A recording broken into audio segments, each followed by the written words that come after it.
you're likely losing weight and improving your health to feel better. So if you're eating a lot of food that doesn't leave you feeling good, we're not really accomplishing the goal, right?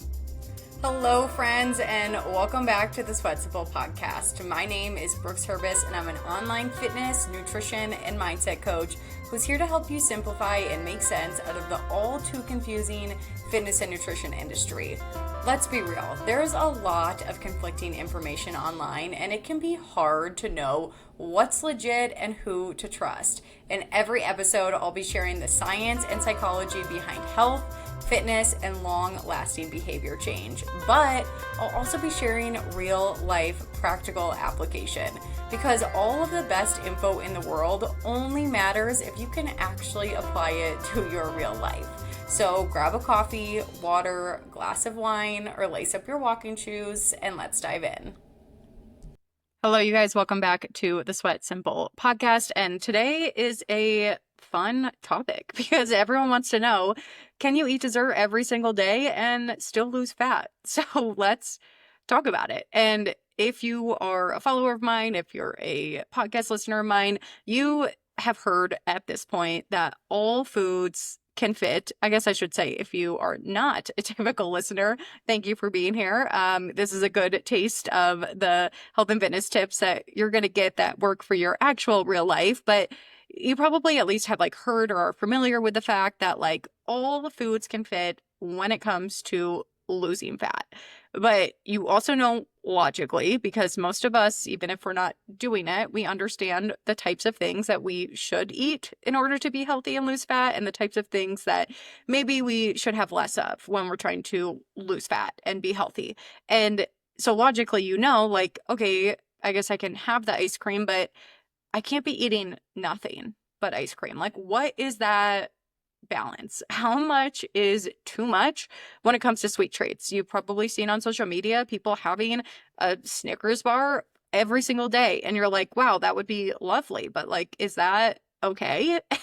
And there is a lot of conflicting information out there. And the truth, the science of it all, is that technically, as long as you are hitting your calorie deficit target, you will lose fat. Whether you are hitting your calories with eating nothing but apples, or you're hitting your calories eating nothing but Ben and Jerry's. If you hit that calorie deficit target consistently, you will lose fat. It is the science of energy balance. You are consuming less calories than your body is burning overall. But we can't end there, because that wouldn't be helpful, right?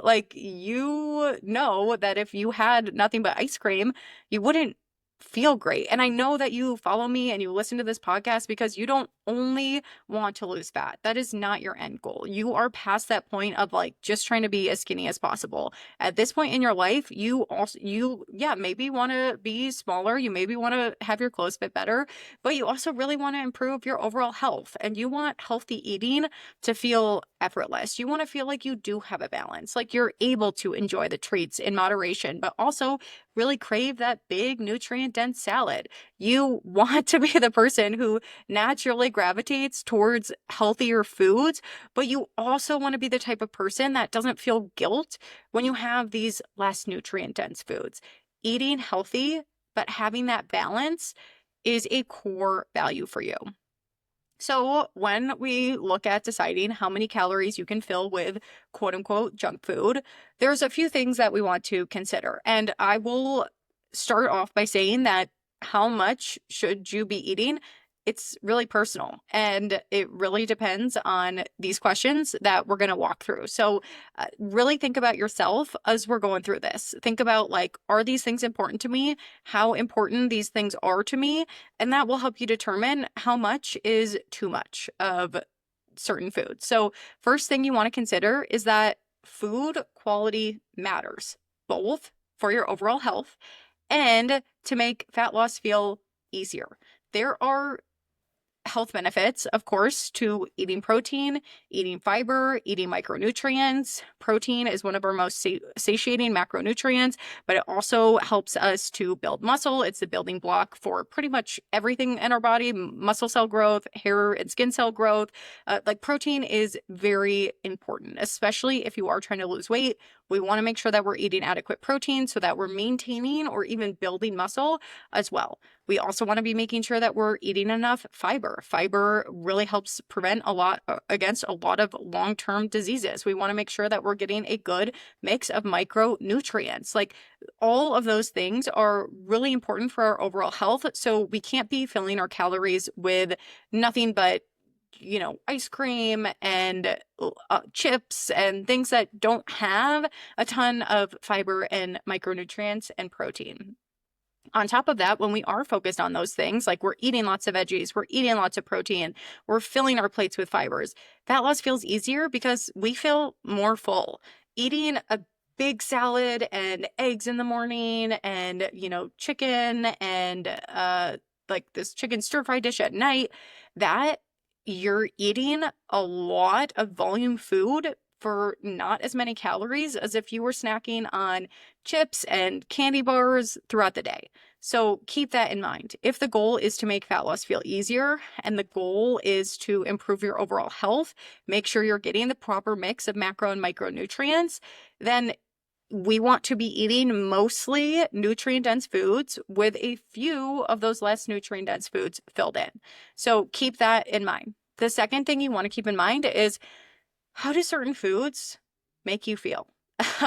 You're likely losing weight and improving your health to feel better. So if you're eating a lot of food that doesn't leave you feeling good, we're not really accomplishing the goal, right? Because we're not only trying to lose fat, we also just really want to feel good. So I want you to start to think about, how do certain foods make you feel? How do you feel when you have a big salad for lunch with chicken and jasmine rice versus how do you feel when you go out to lunch with your coworkers and you get 2 slices of pizza? Or how do you feel when you just snack through lunch and have like some crackers and maybe like a random protein bar versus when you sit down and you have that really filling salad?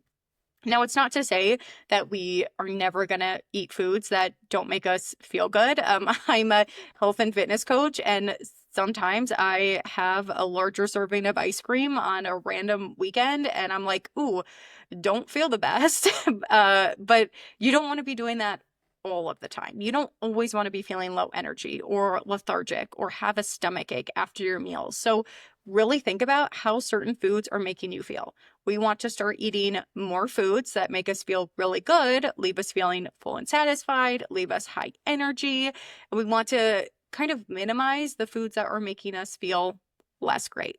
Start to pay attention to that. What foods make you feel bloated? What foods leave you feeling a little bit blah? And just try to incorporate those less, and the foods that make you feel good a little bit more.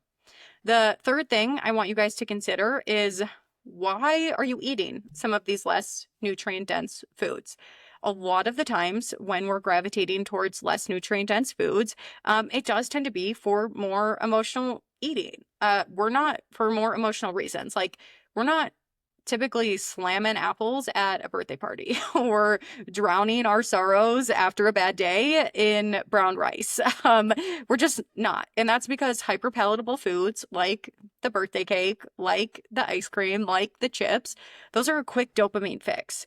And sometimes when we're eating them in excess, it's because of more emotional reasons rather than something like true hunger or even like positive emotions. And I do want to point out, like, emotional eating, it's not always a bad thing. We eat with positive emotions too.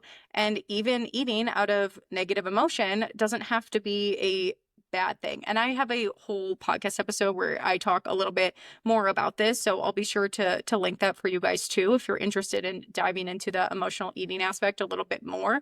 But it's not necessarily, emotional eating doesn't have to be this blanket bad thing, but it is, quote unquote, bad when it's not in line with the overall long-term healthy eating behaviors that you want to have. So if you notice yourself eating a lot of these less nutrient dense foods, notice if it's when is this happening? Is it out of true hunger or is it out of emotion? And if it's out of emotion and you feel like it's not helping your health and fitness goals, maybe you do want to scale back on the amount of these foods that you're having and you want to start working through that emotional eating instead of turning to food when you're stressed, bored, whatever it is. And the last thing you want to consider is, how do you feel about it in general? Like, how do you feel about the amount of quote unquote junk food, the amount of sweets, the amount of less nutrient dense foods that you're having? When you think about the type of eater that you want to be long term, and I'm not talking like the type of eater you are right now. Like, I'm talking about when you think about this future version of you who has already reached their goals, who eats in a way that you're really proud of, how much of these foods do they have? How much of these foods does this person incorporate in their diet on a regular basis? And then reflect that with what you're doing right now. Is it more than how much you're incorporating right now? If it is, then maybe it's too much. And maybe we start focusing on less of these nutrient dense foods and we start adding some more nutrient dense foods.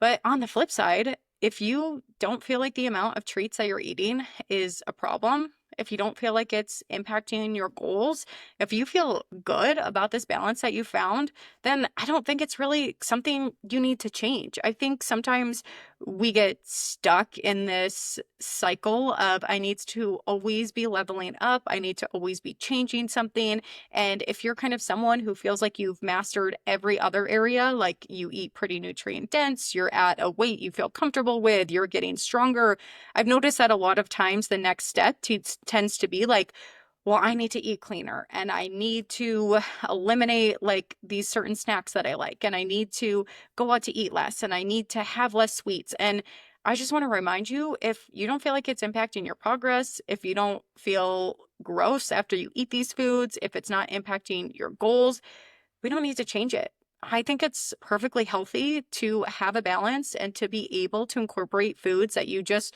really enjoy, even when they are less nutrient dense, on a regular basis. So, really, there is no limit to the amount of junk food, less nutrient dense foods that you can fill your calories with when it comes to fat loss. And in fact, it's really individual, like we just talked about. So, the questions to ask yourself as you're trying to determine how much is too much, is this something I should change? Ask yourself, one, if you're feeling full and satisfied with the food that you're currently eating. If health matters to you and you feel like the types of foods you're eating right now aren't very in line with the health goals that you have, ask yourself if you're eating these less nutrient dense foods out of emotion, and ask yourself how you feel about the balance in your diet in general. Is this something you want and need to change based off those 3 questions you just previously answered? Or are you feeling like you're in a really good spot and the only reason you're questioning changing it is because of something you've heard on social media? So keep in mind, there is no right answer here. It truly depends on what's important to you. There may be times in your life you realize it's helpful to have less of these types of food. There may be times in your life where you're okay having more of them.